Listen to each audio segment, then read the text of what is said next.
5월 공법 두 단체는 용서와 화해를 위한 대국민 공동선언을 즉각 폐기하라! 5.18 정신을 훼손하고 5월 명령을 두 번 죽인 5월 공법단체 두 단체는 광주 시민께 사과하라! 광주 지역 110여 개 시민사회단체는 5.18 민주광장에서 5.18 공업단체인 부상자회와 공로자회가 특전사 동지회와 함께 용서와 화해를 위한 대국민 공동선언을 추진하는 것은 현대사의 가장 비극적인 사건인 5.18에 대한 심각한 왜곡이며 수십 년간 5.18 진상규명을 위해 싸웠던 역사를 부정하고 5.18 정신과 광주 시민을 무시하는 행위라고 규탄했습니다. 기자회견 참가자들은 진상규명도 진정한 사과도 없이 5.18 민주항쟁 정신을 훼손하는 두 단체에게 대국민 선언 폐기와 공개 사과할 것을 요구했습니다. 단순한 명령에 의해서 어쩔 수 없이 수행했던 당사자가 아니라 길 가던 시민들에게 총검을 찌르고 군홧발과 몽둥이로 처절하게 살육 만행을 자행했던 그 당사자들이 어떻게 공적 임무를 수행한 장병으로 다시 말해 그들의 살육행위의 정당성을 부여해줄 수 있단 말입니까? 그렇다면 공적 임무를 수행한 그들에게 시민들이 오히려 불법을 자행했단 말입니까? 부당한 폭력에 저항하고 광주 공동체를 지키기 위해 맞섰던 광주 시민들이 불법 행위자들란 말입니까? 누구를 위해 용서하고 누구하고 화해를 한단 말입니까? 양식은 전두환 군부 세력과 5.18 왜곡 파멸 세력들이 끊임없이 주장해왔던 논리 아닙니까? 숭고한 역사적 항쟁, 또다시 5.18 당사자들에 의해서 그 역사적 정의가 부정되고 수십 년간 싸웠던 역사 바로 세우기가 다시 거꾸로 뜨리는 그 행위를 5.18 당사자 스스로가 하고 있다는 것에 참담함을 넘어 개탄하지 않을 수 있습니다. 그들은 아직도 반성하지 않습니다. 아직도 북한군이 내려와서 지시했다고 하고 있습니다. 지금 이 순간까지도 그렇게 하고 있습니다. 반성하지 않는 이런 집단과 화해와 용서는 있을 수 없습니다. 역사는 철저한 반성과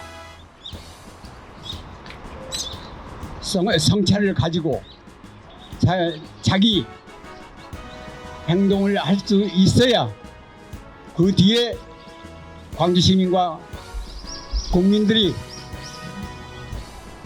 화해와 용서를 할 수 있을지 판단하게 될 것입니다. 이제 그 과정이 없이 이렇게 진행될 때 우리는 여러 가지 의심들을 하지 않을 수 없습니다. 역사는 개인의 것이 아니라 어떤 특수 집단의 것이 아닙니다. 전 국민의 것이고 전 시민의 것입니다.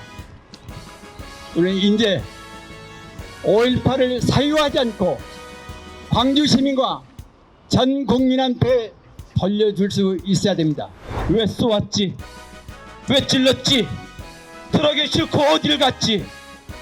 80년 5월 전두환 신군부의 퇴진과 진정한 민주정부 수립을 요구하다가 수많은 광주 시민들은 금남로의 꽃잎처럼 피를 뿌리며 죽어갔습니다.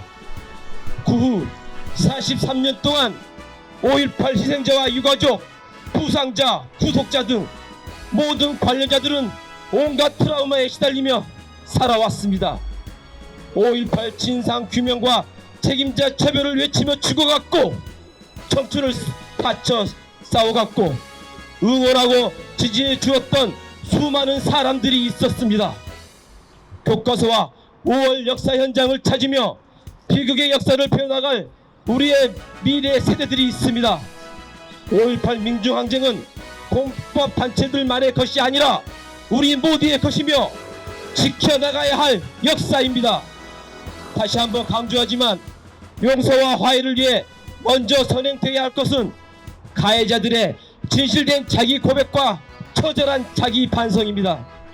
지난 며칠 동안 광주의 수많은 시민단체들은 가해자로서의 특전사 동지에게 진정한 사과를 요구해 왔습니다.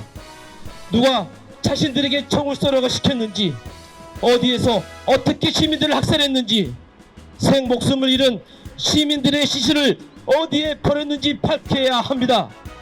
5월 두 단체와 특전사 동지회가 합의한 행동 강령에는 갱군의 행위에 대한 반성과 사과의 문구 자체가 없습니다.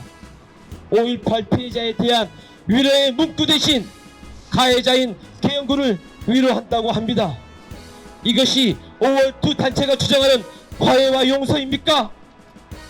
지금까지 가해자들은 어떤 사실들을 고백했습니까?